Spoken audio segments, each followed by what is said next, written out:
In the winter of 1756, in a remote plantation house along the James River in colonial Virginia, 7 members of the prestigious Calverton family died within hours of each other during what should have been a celebration dinner. The local magistrate's records, sealed for over 2 centuries, reveal that every single victim showed identical symptoms: violent convulsions, blackened tongues, and a peculiar sweet scent emanating from their mouths that witnesses described as almonds mixed with honey, yet carrying an underlying bitterness that made even hardened men retch. What made this case even more disturbing was that the enslaved woman responsible, Sarah Williams, had served the family faithfully for 15 years without a single incident of defiance, rebellion, or even minor infractions that would have marked her as potentially dangerous. The colonial authorities buried this case so deeply that even today, historians struggle to find complete records of what really happened that December night. Court documents were deliberately scattered across multiple county archives. Witness testimonies were sealed under orders that remained in effect for over 200 years, and physical evidence was destroyed in what officials claimed was an accidental fire just months after the trial concluded. The few surviving fragments of the investigation paint a picture so disturbing that some modern scholars question whether the full truth was ever recorded at all. Before we continue with the story of Sarah Williams and the Calverton plantation, make sure to subscribe to our channel and let us know in the comments what state you're listening from, because this tale of calculated revenge and botanical knowledge will shake you to your very core, revealing secrets about plantation life that the colonial elite never wanted preserved for history. The truth about that fatal dinner would remain hidden in dusty courthouse archives until a restoration project in 1987 uncovered a water-damaged trunk containing the original testimonies, and what they revealed about the sophisticated resistance networks operating within Virginia's slave communities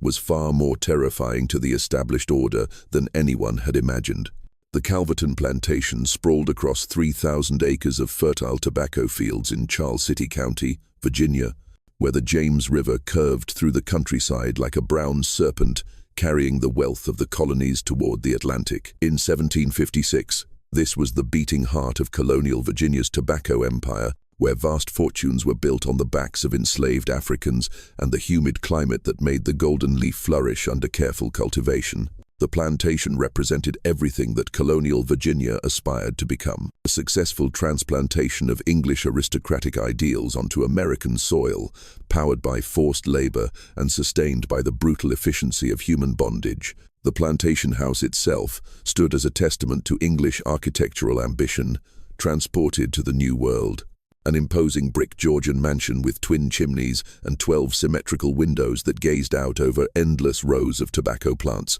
stretching toward the horizon. The structure had been built in 1721 by Edmund's father, using enslaved craftsmen whose skills in brickmaking, carpentry, and masonry had been honed through generations of forced labor on similar projects throughout the Chesapeake region. The house featured imported glass windows, hand-carved woodwork, and a formal garden designed to mirror the great estates of England, though adapted to the Virginia climate and available plants. Master Edmund Calverton had inherited this empire from his father in 1739, along with the 43 enslaved people who worked the fields, tended the house, and maintained the complex machinery of plantation life. At 52, Edmund was known throughout the county as a shrewd businessman who had expanded his holdings considerably since taking control, purchasing additional land along the river and investing in the latest agricultural techniques recommended by London tobacco merchants. His reputation extended beyond Virginia's borders.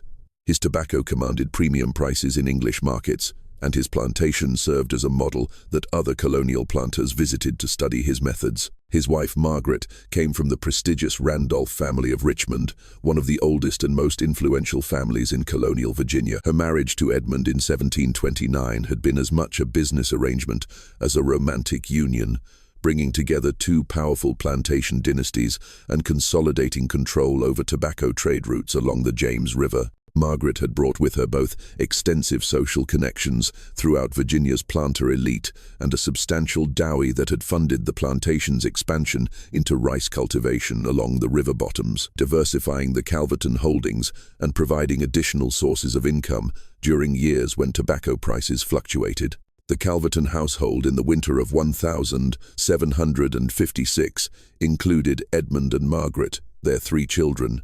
who represented the future of the plantation dynasty. Margaret's unmarried sister,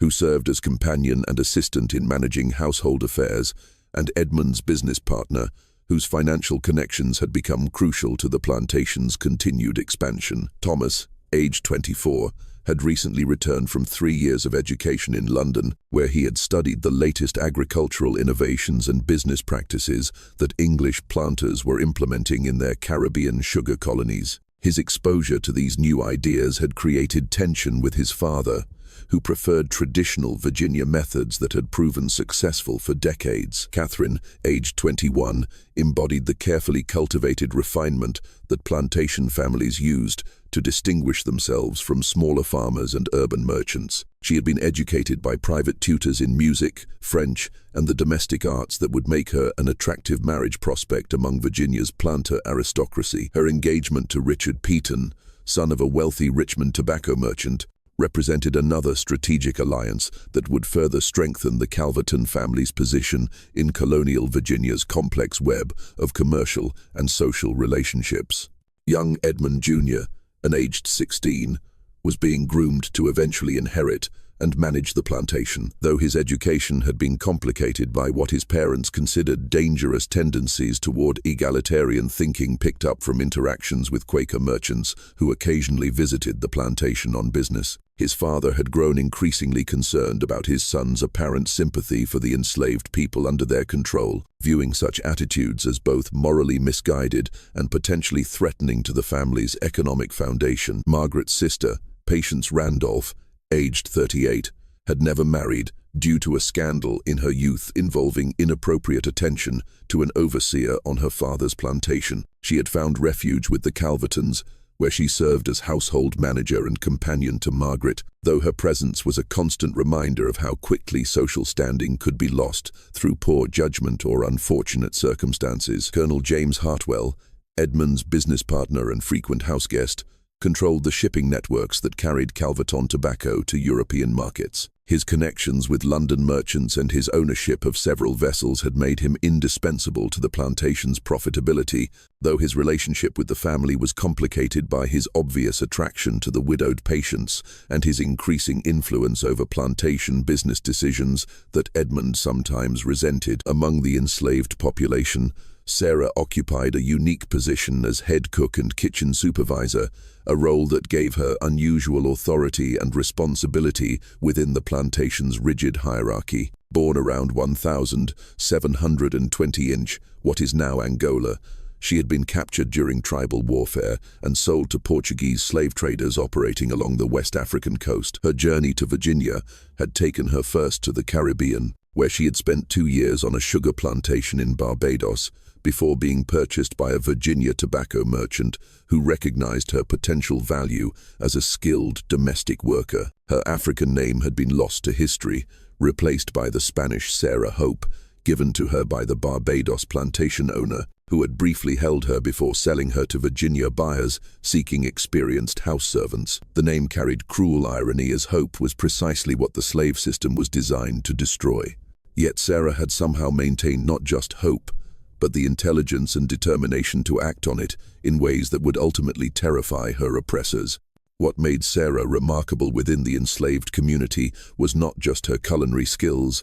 which had earned the Calverton table a reputation throughout the county for sophisticated meals that rivaled the finest houses in Williamsburg and Richmond, but her apparent literacy, a dangerous and strictly illegal accomplishment for an enslaved person in colonial Virginia. The ability to read and write was viewed by plantation owners as a direct threat to the slave system, as it enabled communication, planning, and the spread of ideas that could undermine the careful control mechanisms that kept enslaved people subjugated. The plantation operated under the typical brutal efficiency of the period, with every aspect of daily life organized around maximizing tobacco production and maintaining absolute control over the enslaved workforce. Enslaved people rose before dawn to tend fires, prepare meals, and begin the endless cycle of agricultural labor that defined their existence from birth to death. The tobacco fields required constant attention throughout the growing season, planting in carefully prepared beds,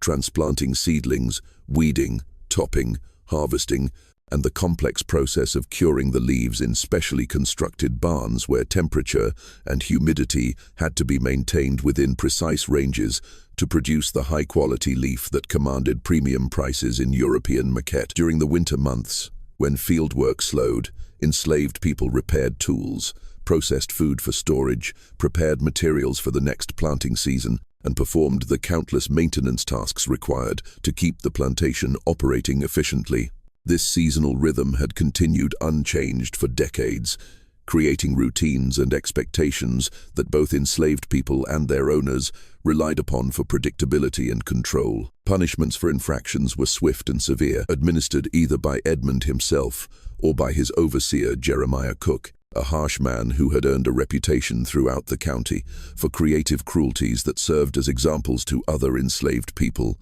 while stopping just short of damaging valuable property beyond repair. Cook had been hired from a South Carolina rice plantation, where his methods had proven effective at maintaining discipline and maximizing productivity, though rumors about his specific techniques were whispered rather than spoken openly, even among the white community. The winter of 1756 had been particularly difficult for the Calverton plantation, with an early frost in October damaging a significant portion of the tobacco harvest and reducing the plantation's income just as substantial debts from recent land purchases were coming due. The damaged tobacco had to be sold at reduced prices, and several planned improvements to the plantation's infrastructure had been postponed indefinitely. Most devastating to the enslaved community, Edmund had been forced to sell 2 families to a South Carolina rice plantation to raise immediate cash, separating parents from children and husbands from wives in transactions that demonstrated the absolute power plantation owners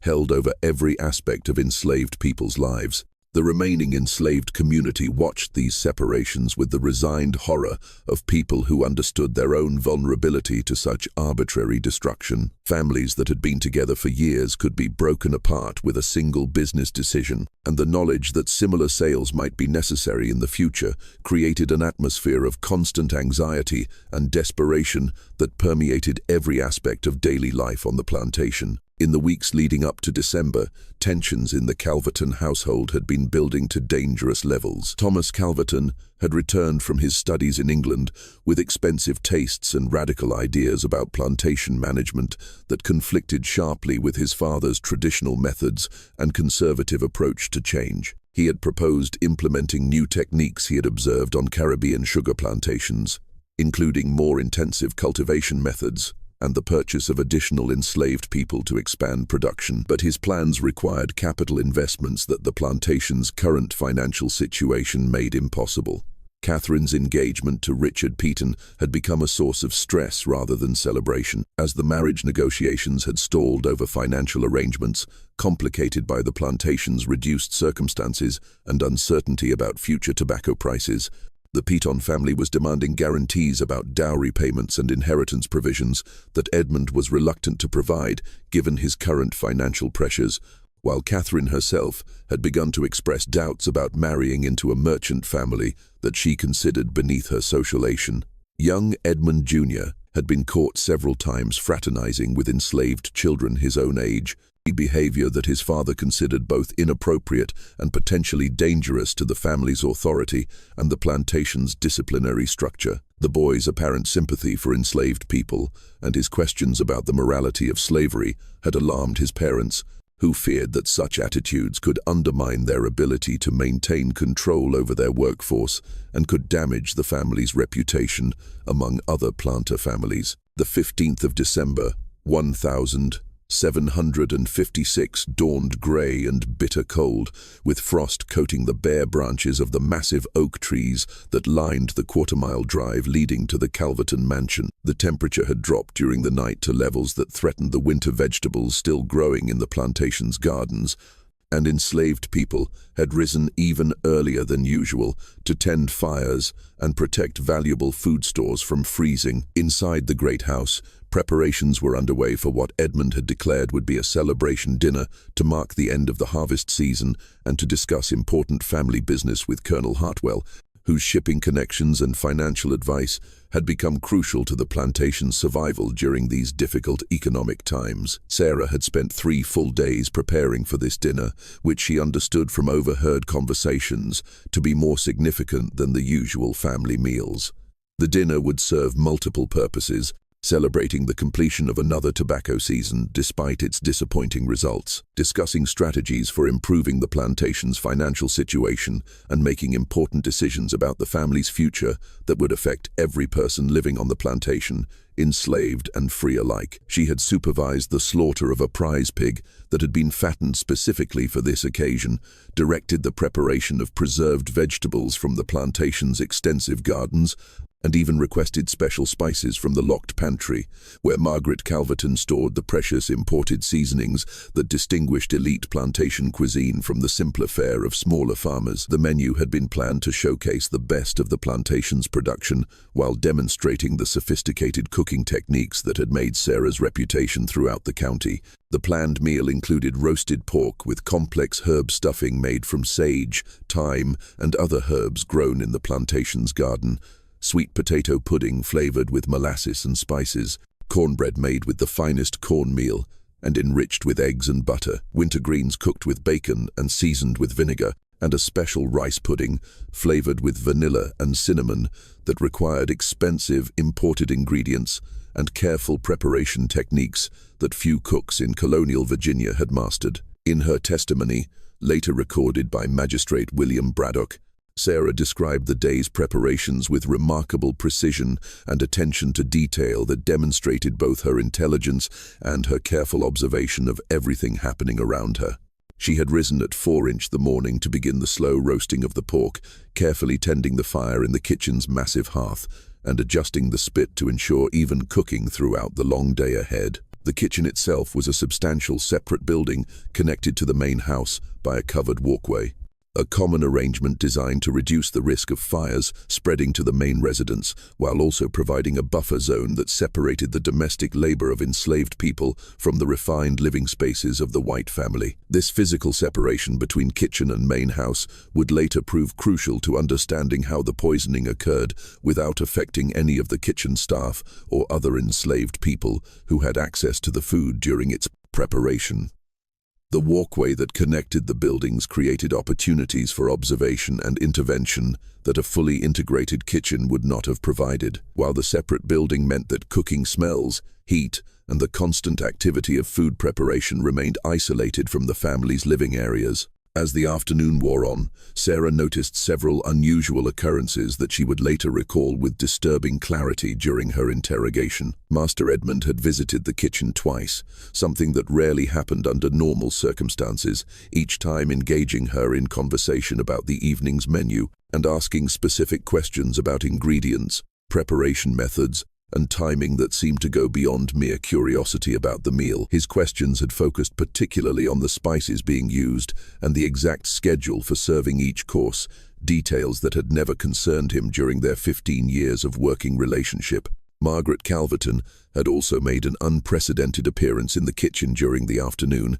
examining the dishes being prepared and suggesting modifications to the seasoning that required access to additional spices from her locked pantry. Her behavior had seemed nervous and distracted, unlike her usual calm authority when overseeing household affairs, and she had asked repeatedly about the timing of the meal and whether everything would be ready precisely at 6 o'clock. Most significantly, Colonel Hartwell had requested a private tour of the kitchen facilities during the late afternoon, claiming interest in the cooking methods and equipment that produced such renowned meals. He had examined the hearth, the preparation areas, and even the storage spaces where ingredients were kept, asking detailed questions about food preparation and safety that seemed unusual for a gentleman whose interests normally focused on tobacco and shipping rather than domestic arrangements. The dinner was set for 6 o'clock, just as the winter darkness settled over the plantation and candlelight began to flicker in the windows of the great house. The timing had been chosen to allow for extended conversation after the meal,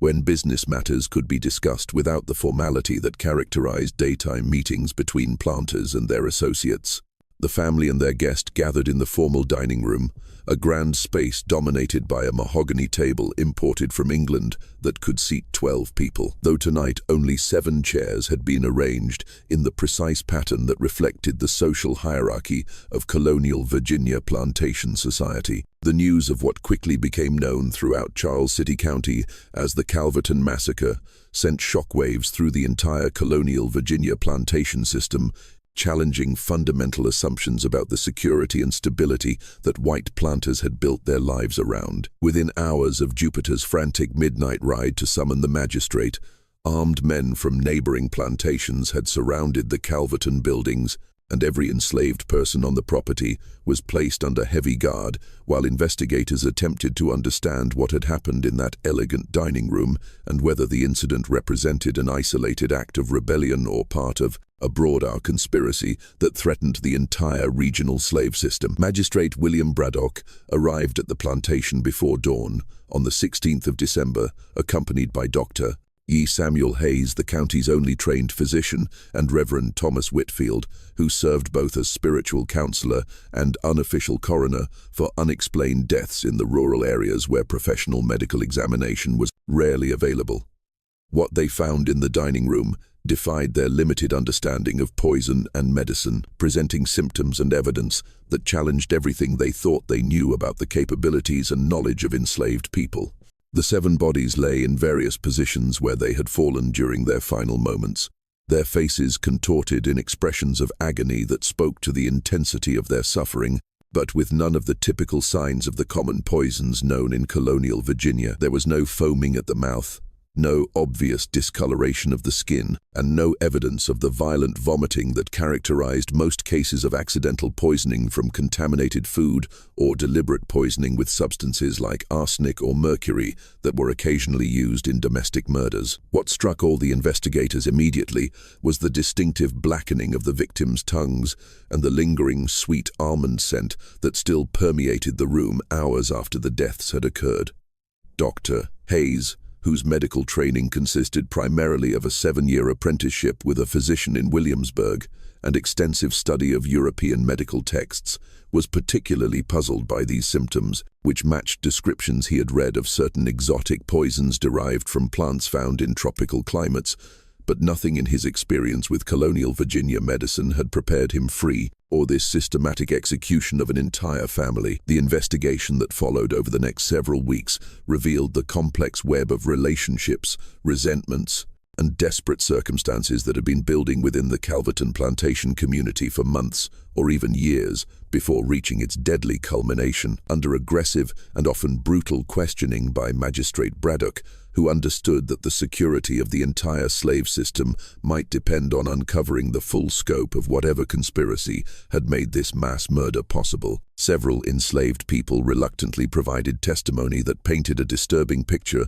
of increasing tension and carefully hidden planning. Sarah, a 8-year-old woman who worked as a house servant and had daily access to the family's private conversations, revealed under interrogation that she had overheard heated arguments between Edmund and his son Thomas about the future management of the plantation that had grown increasingly bitter over the past several months. Thomas had apparently proposed selling additional enslaved families to raise capital for implementing new agricultural techniques he had learned about during his studies in England, including the purchase of additional land and the construction of new tobacco curing facilities that would require substantial initial investment. More disturbing still, Sarah testified that she had heard Edmund discussing with Margaret the possibility of selling Sarah herself. Despite her valuable skills and long service to the family, because her advancing age was making her less productive, while her knowledge of letters and numbers made her potentially dangerous as an example to other enslaved people who might be inspired to seek forbidden education. These conversations had taken place in the family's private sitting room, where Sarah worked daily cleaning and maintaining the furnishings, and where the family apparently felt safe to discuss matters they would never mention in the presence of other white people. The testimony of Moses, a 40-year-old man who worked as the plantation's blacksmith and general repairman, provided additional context for the growing desperation and anger that had been building among the enslaved community during the months leading up to the poisoning. Moses revealed that Sarah had been secretly teaching other enslaved people to read and write using pages torn from old almanacs, discarded newspapers, and religious texts that she had somehow acquired over the years, creating an illegal education network that had operated for years without detection by the white overseers or family members. This clandestine school had met in various hidden locations around the plantation, including abandoned tobacco barns, sections of the slave quarters that were not regularly inspected, in remote areas of the forest where enslaved people were sent to gather firewood or medicinal plants. The education network had grown to include more than a dozen participants, both adults and children, who were learning not just basic literacy, but also mathematical skills that could be used for planning and organizing resistance activities. Most significantly, Moses reported that in the weeks immediately before the dinner, Sarah had made several unusual requests for access to different areas of the plantation that had previously been outside her normal responsibilities. She had asked for permission to collect herbs and roots from the forest areas beyond the tobacco fields, claiming she needed them for medicinal purposes to treat sick, enslaved people. A request that had been granted because plantation owners generally encouraged enslaved people to maintain their own health using traditional remedies rather than requiring expensive treatment from white physicians. She had also requested permission to clean and organize the storage areas where various agricultural supplies were kept, including substances used to kill rats and other pests that threatened the valuable tobacco stores during winter months. These storage areas contained various chemicals and preparations that were necessary for plantation operations, but potentially dangerous if misused, including compounds containing arsenic, mercury, and other toxic substances that were used for pest control and equipment maintenance. When Magistrate Braddock finally conducted his formal interrogation of Sarah herself, he encountered a woman whose demeanor completely confounded his expectations and challenged every assumption he held about the mental capacity and emotional responses of enslaved people. Rather than the terrified, submissive response he anticipated from an enslaved person accused of mass murder, Sarah displayed a calm dignity and intellectual sophistication that unnerved everyone present and suggested depths of planning and capability that the colonial authorities found deeply threatening. She answered his questions in fluent, articulate English that demonstrated a vocabulary and grammatical sophistication that shocked the white officials who had never heard her speak extensively before. Her responses revealed not just literacy, but education that went far beyond what any enslaved person in colonial Virginia was supposed to possess, including knowledge of legal procedures, understanding of property law, and familiarity with philosophical concepts about justice and human rights that were considered dangerous even when expressed by free white people. Her initial testimony was a masterpiece of strategic misdirection that demonstrated careful preparation and understanding of how colonial legal proceedings operated. Yes, she had prepared the dinner following the same methods and recipes she had used successfully for 15 years of service to the Calverton family. Yes, she had used the special spices that Mrs. Calverton had specifically requested, accessing them from the locked pantry with permission that had been explicitly granted for this important occasion. No, she had not added any unusual ingredients or deviated from standard cooking procedures that had been established through years of experience and proven success. When pressed about her movements and activities throughout the day of the 15th of December, she provided detailed accounts that could be verified by other enslaved people who had observed her work, creating what appeared to be an unbreakable alibi that placed her in full view of witnesses during all the crucial periods when poison could have been added to the food. Her testimony created a timeline that seemed to make her guilt impossible to prove, despite the obvious fact that someone with access to the kitchen had been responsible for the poisoning. But Magistrate Braddock was not easily fooled by even the most sophisticated deception. His experience with previous slave rebellion cases had taught him to look beyond surface appearances and examine the deeper currents of resentment and planning that such acts of resistance required. Over several days of intensive interrogation conducted in the cold, windowless room that served as the plantation's punishment cell, he gradually extracted a different story through a combination of psychological pressure, physical deprivation, and threats against other enslaved people who might have been involved in the conspiracy. The breakthrough in the investigation came not from Sarah's eventual confession, but from an unexpected discovery made by Dr. Hayes during his systematic examination of the victim's stomach contents and bodily remains. Working by candlelight in the plantation's ice house,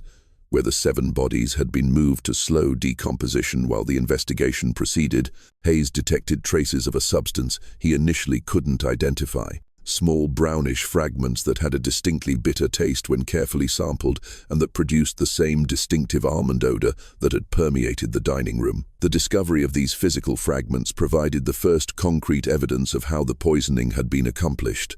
but it also raised new questions about the source and preparation of the toxic substance. Hayes carefully collected samples of the fragments and preserved them in alcohol, then sent them to a colleague in Williamsburg who had studied with European physicians familiar with exotic poisons and unusual cases of systematic poisoning that occasionally occurred in colonial settings. The response that came back from Williamsburg 2 weeks later fundamentally changed the entire direction of the investigation and revealed capabilities among the enslaved population that colonial authorities had never suspected. The fragments were identified as processed seeds from a species of plant that grew wild in certain areas of Virginia's forests, a plant that indigenous peoples and some enslaved people had traditionally used in very small quantities for medicinal purposes, but which became extremely deadly when concentrated and prepared using specific techniques that required both botanical knowledge and chem. This revelation forced investigators to completely reconsider everything they thought they knew about the case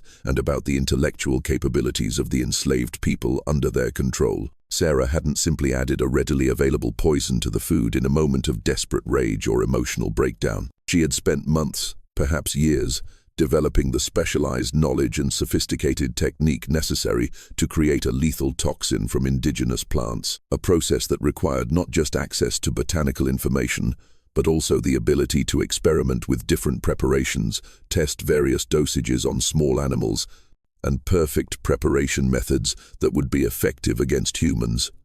without being detected during the cooking and serving process. The investigation took an even darker and more disturbing turn when searchers following up on information provided by Moses and other enslaved people under intense interrogation discovered Sarah's hidden workspace in an abandoned tobacco-curing barn located on the far edge of the plantation, well away from the main agricultural areas and family residence. This discovery revealed the true scope and sophistication of her secret activities over a period that investigators began to realize might have extended back several years. Concealed beneath carefully arranged loose floorboards that had been modified to create a hidden compartment, investigators found a collection that demonstrated not just planning for a single act of revenge, but systematic study and experimentation that revealed a mind operating with scientific precision and long-term strategic thinking. The hidden cache included dozens of dried plant specimens,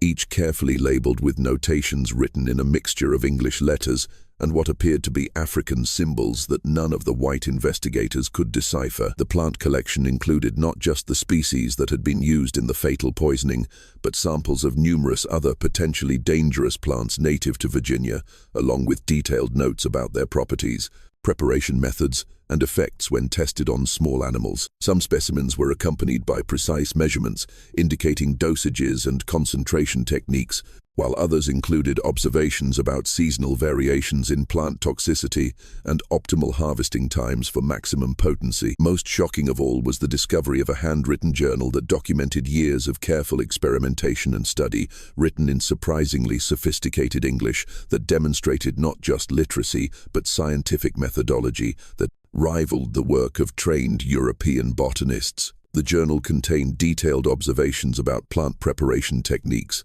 chemical interactions between different substances, and systematic testing procedures that revealed an understanding of basic scientific principles that enslaved people were absolutely forbidden to possess. The journal entries showed that Sarah had been conducting her research for at least 3 years before the poisoning, systematically testing the effects of various plant combinations on rats, rabbits, and other small animals that she had trapped or caught around the plantation. Her notes revealed a methodical approach to understanding dosage requirements, preparation methods, and delivery techniques that would ensure effectiveness while avoiding detection during the cooking process. One entry dated several months before the fatal dinner was particularly chilling in its clinical detachment and scientific precision. The bitter seeds show greatest promise when ground to finest powder and mixed with strong, sweet substances that mask both taste and scent. Test subjects died quickly with larger doses, but smaller amounts produce only temporary sickness followed by recovery. Further testing required to determine optimal dosage for subjects weighing approximately 150 to 200 pounds. The characteristic almond scent remains detectable, but can be successfully hidden by honey, molasses, and strong spices when properly combined. But the journal contained much more than scientific observations and experimental data. Scattered throughout the pages were personal reflections that revealed the psychological torment and mounting rage that had driven Sarah to plan and execute mass murder. She wrote about watching enslaved children sold away from their parents, about the sexual abuse that enslaved women endured from white overseers and visitors, about the daily humiliations and casual violence that defined every aspect of plantation life for people who had been reduced to the legal status of property. Her entries described the gradual erosion of hope that occurred as she realized that no legal or social mechanism existed within colonial Virginia society to address the injustices she witnessed daily. She wrote about the futility of appealing to religious authorities who preached about Christian mercy while owning enslaved people themselves, and about the impossibility of seeking protection from legal systems that defined enslaved people as property rather than human beings, and about the devastating psychological impact of living in a society that treated her intelligence and humanity as threats to be suppressed rather than qualities to be respected. One passage written just weeks before the poisoning revealed her ultimate decision to abandon hope for justice through conventional means. Master Edmund speaks again of selling me to the Carolina rice fields where the work kills most within 5 years and where families are separated as easily as livestock. After 15 years serving his table, keeping his family's secrets, tending his children when they suffered illness, he would discard me like broken pottery simply to raise money for his son's wasteful schemes. But I have learned the power that grows wild in Virginia's forests, and I have learned that justice sometimes requires terrible choices that good people should never have to make. As investigators pieced together the timeline of Sarah's planning and preparation, they discovered that her activities had begun nearly 2 years earlier, shortly after Edmund had first mentioned the possibility of selling some of his older enslaved people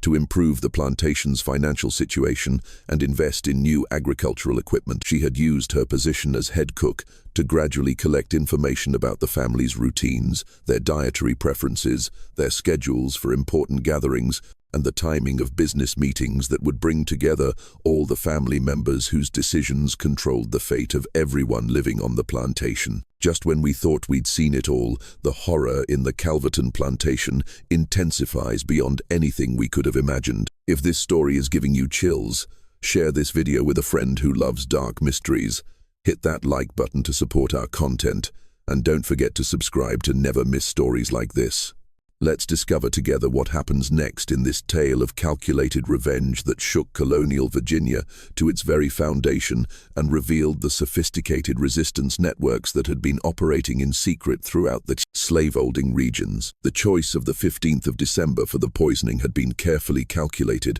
based on information Sarah had gathered about the family's business affairs and seasonal patterns. The date marked not just the end of the tobacco harvest season, when final accounts were settled and profits calculated, but also the traditional time when major decisions about plantation management and enslaved people's futures were typically made. Sarah knew from overheard conversations that Colonel Hartwell would be present to discuss shipping arrangements and financial strategies, making it likely that the dinner conversation would focus on the plantation's economic problems and potential solutions, including the sale of enslaved people that she was determined to prevent. The investigation reached its most critical and terrifying turning point when Magistrate Braddock discovered that Sarah had not acted alone in planning and executing the mass poisoning, but had been part of a sophisticated conspiracy that involved multiple enslaved people and revealed the existence of communication networks that connected resistance activities across several plantations throughout T.T. Charles City County and beyond. Under the most intense interrogation techniques available to colonial authorities, several other enslaved people admitted to knowing about her activities, and a few confessed to providing direct assistance with gathering plants, testing preparations, and gathering intelligence about the family's plans and schedules. The scope of this conspiracy stunned colonial authorities who had convinced themselves that enslaved people lacked the intellectual capacity, organizational ability, and communication networks necessary to plan such a sophisticated operation. The discovery that enslaved communities had been sharing information, coordinating activities, and developing resistance strategies challenged the fundamental assumptions upon which the entire slave system was built and raised terrifying questions about what other conspiracies might be operating undetected throughout Virginia's plantation regions. Sarah, the house servant, whose initial testimony had seemed reluctant and incomplete, eventually revealed under sustained pressure that she had been part of an organized intelligence network of enslaved women who systematically gathered and shared information about their owners' private conversations, business plans, and family secrets. This network had been operating for years without detection, using enslaved people's invisibility within white households to collect detailed information about plantation, finances, family relationships, political connections, and business vulnerabilities that could be exploited for various purposes. The intelligence gathering had allowed Sarah to time her attack for maximum impact and minimum risk of detection, ensuring that all the adult family members who held decision-making power over the plantation's enslaved population would be present for the fatal dinner. The network had also provided crucial information about the family's routines, their food preferences, their schedules for important gatherings, and even details about their digestive sensitivities that helped Sarah design a poison that would work quickly and effectively. Moses admitted under interrogation that he had provided more than just general knowledge about Sarah's activities. He had helped modify cooking equipment to allow her to process plant materials more effectively, creating tools that could grind seeds and roots to the fine powder consistency required for effective poisoning. He had also constructed hidden storage spaces throughout the plantation where botanical specimens and prepared toxins could be concealed from white overseers, and he had helped establish communication methods that allowed information to be passed between enslaved people on different plantations without detection. Most disturbing to colonial authorities, Moses revealed that similar networks existed on plantations throughout the region, connected by enslaved people who carried messages and shared information during their limited authorized travel for marketing, skilled labor, and other activities that required movement between different properties. These networks had been sharing information about resistance techniques, escape routes, and even coordinated planning for larger rebellions that had been discussed but never implemented due to the extreme risks involved. Dr. Hayes's continued investigation of the poison itself revealed additional disturbing details about the sophistication of Sarah's botanical knowledge and preparation techniques. The plant material she had used was not exotic or difficult to obtain. It grew commonly in Virginia's forests and had been used by indigenous peoples for various purposes long before European colonization. However, the knowledge of how to concentrate and weaponize these natural substances appeared to represent a combination of African traditional medicine, information learned through interactions with Native Americans, and original research conducted through systematic experimentation over several years. The specific preparation technique that Sarah had developed required not just knowledge of which plants were toxic, but understanding of chemical principles that allowed her to concentrate the active compounds while eliminating substances that would make the poison detectable through taste or smell. Her method involved multiple steps of processing, drying, grinding, and combining that produced a powder that could be easily mixed into sweet dishes without altering their appearance or creating suspicious odors that might alert the intended victims. The most chilling discovery came when investigators realized that the calveritin poisoning might not have been an isolated incident, but part of a broader pattern of resistance activities that had been occurring throughout Virginia's plantation regions for years without being recognized by colonial authorities. Records from other counties, when examined in light of what they now knew about enslaved people's botanical knowledge and organizational capabilities, revealed similar unexplained deaths in plantation families over the previous decade. Deaths that had been attributed to disease, natural causes, or accidents, but which showed suspicious patterns when analyzed with new understanding of what was Psi. In at least 3 other cases within a 50-mile radius of the Calverton plantation, entire families or significant portions of families had died suddenly from mysterious illnesses that shared characteristics with the Calverton poisoning. These cases had been investigated superficially and dismissed as unfortunate but natural occurrences. But the new evidence suggested that a coordinated campaign of resistance might have been operating across multiple plantations using sophisticated methods that had successfully avoided detection for years. The implications of this revelation terrified colonial authorities at every level of government and society. If enslaved people were capable of this level of organization and planning, if they possessed dangerous knowledge of indigenous plants that could be weaponized against their owners,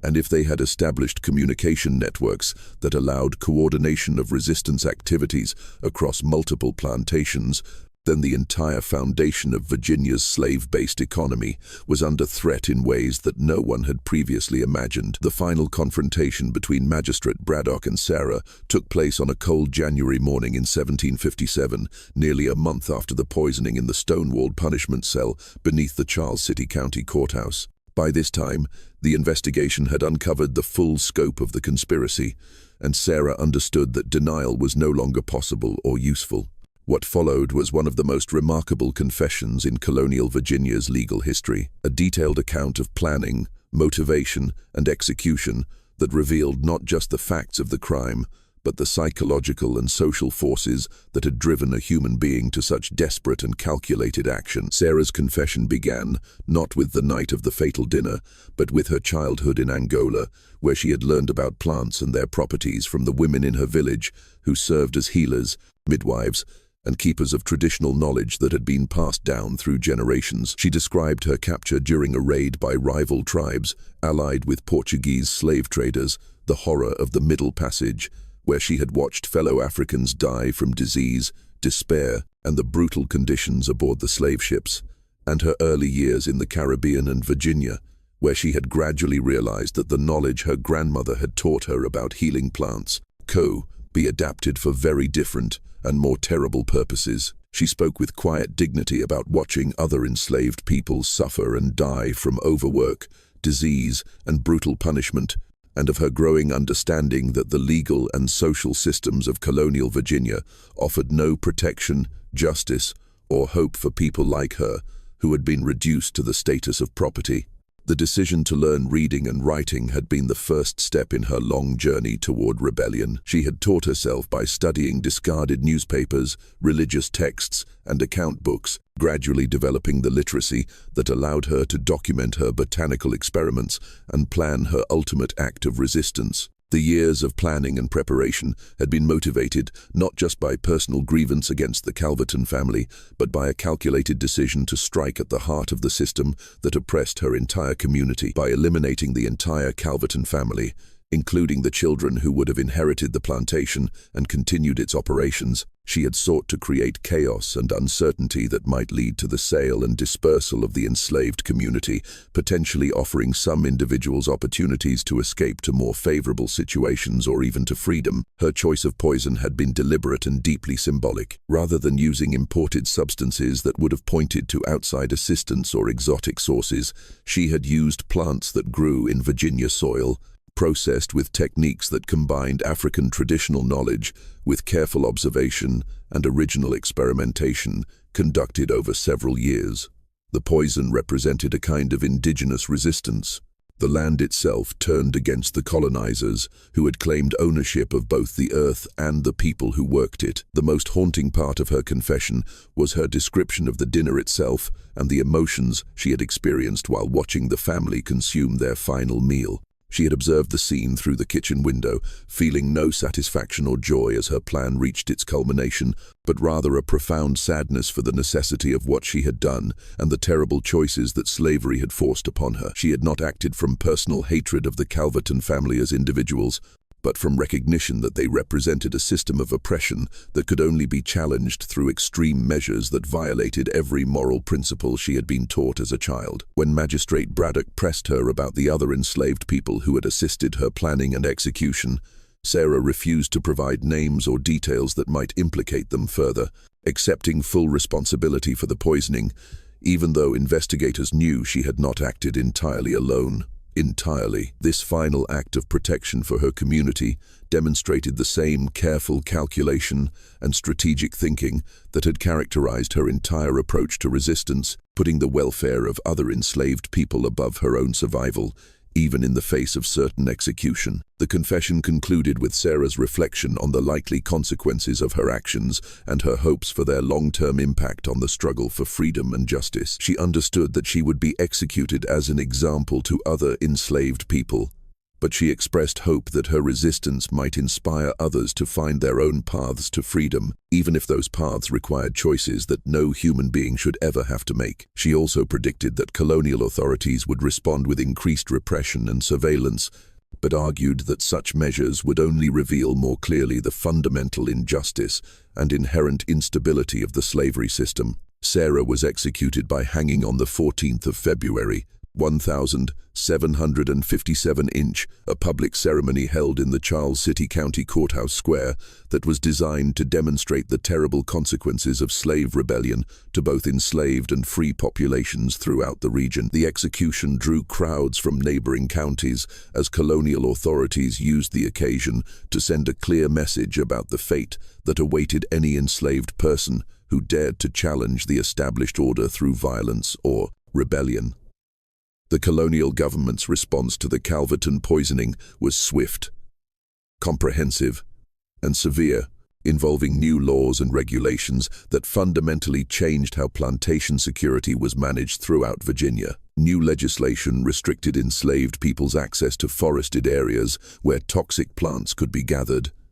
imposed harsher penalties for unauthorized collection of any plant materials, required plantation owners to maintain closer supervision of kitchen activities and food preparation, and mandated regular searches of slave quarters for any materials that could be used for resistance activities. The Calverton plantation itself was sold at auction to pay the family's debts, and the entire enslaved community was dispersed to buyers across Virginia, the Carolas, and Georgia, ensuring that the networks and relationships that had made the conspiracy possible would be permanently broken. The plantation house stood empty for several years before being purchased by a Richmond merchant who demolished the original Georgian mansion and built a smaller, more modest residence that reflected changed economic circumstances and reduced confidence in the plantation system's stability. The site of the Grand Calverton mansion is now marked only by scattered foundation stones, barely visible beneath decades of vegetation growth and the encroachment of forest that has reclaimed much of what were once tobacco fields. Local historians have placed a small marker, noting the location's significance, but the full story of what happened there remains largely unknown to most visitors who pass through the area. But the true legacy of Sarah's rebellion extended far beyond the immediate consequences for the people directly involved. Colonial authorities, discovery of the botanical knowledge and sophisticated organizational capabilities of enslaved communities led to fundamental changes in how plantation security was managed throughout Virginia and other slave-holding colonies. The incident became a case study in what colonial officials called the hidden intelligence of the enslaved population, leading to increased restrictions and surveillance that paradoxically acknowledged the sophistication and danger of slave resistance while attempting to prevent future incidents. The investigation records sealed by court order in 1757 to prevent the details from inspiring other acts of rebellion were not opened again until the 1982nd, when historians studying colonial Virginia's legal system discovered the cache of documents during a courthouse renovation project. The detailed testimonies and evidence collected by Magistrate Braddock provided unprecedented insight into both the daily life of enslaved people and the complex strategies they developed to resist their oppression, revealing aspects of plantation society that had been deliberately hidden from historical records. Modern botanical researchers who have studied Sarah's journal and plant specimens, now preserved in the Virginia Historical Society's archives, have confirmed the sophistication of her knowledge and techniques. The indigenous plants she weaponized are now known to contain compounds chemically similar to those found in cyanide, and her methods for concentrating these substances demonstrated understanding of chemical principles that would not be formally codified by European science for several more decades. Her work represents one of the earliest documented examples of systematic botanical research conducted by an enslaved person in colonial America. Perhaps most significantly, the Calverton case revealed the existence of knowledge networks and resistance strategies that challenged fundamental assumptions about enslaved people's capabilities, aspirations, and potential for organized opposition to the slave system. The discovery that botanical and medical knowledge was being preserved, adapted, and weaponized by enslaved communities forced colonial authorities to confront the reality that their property possessed not just physical strength and labor capacity, but intelligence, organization, and determination that could be turned against the system that oppressed them. The story of Sarah and the Calverton Plantation Massacre remains one of the most complex and morally challenging cases in colonial American history. A tale that reveals both the brutal realities of slavery and the extraordinary lengths to which human beings will go in pursuit of justice and freedom when all other options have been exhausted. Her actions raise profound questions about the nature of justice, the morality of violence in response to oppression, and the terrible choices that systems of dehumanization force upon their victims. The case also demonstrates the sophisticated resistance strategies that enslaved people developed despite facing seemingly impossible odds and absolute legal powerlessness. Sarah's ability to conduct scientific research, organize conspiracy networks, and execute complex plans while maintaining the appearance of submission challenges historical narratives that have minimized the intelligence and agency of enslaved people in shaping their own destinies and resisting their oppression. This mystery shows us that even in the darkest chapters of our history, individuals found ways to assert their humanity and fight for justice, even when resistance required choices that challenged every moral boundary and conventional understanding of right and wrong. Sarah's story forces us to confront uncomfortable truths about the length to which people will go when pushed beyond endurance by systems of oppression that offer no hope for justice through peaceful means. What do you think of this story? Do you believe Sarah's actions were justified by the circumstances she faced?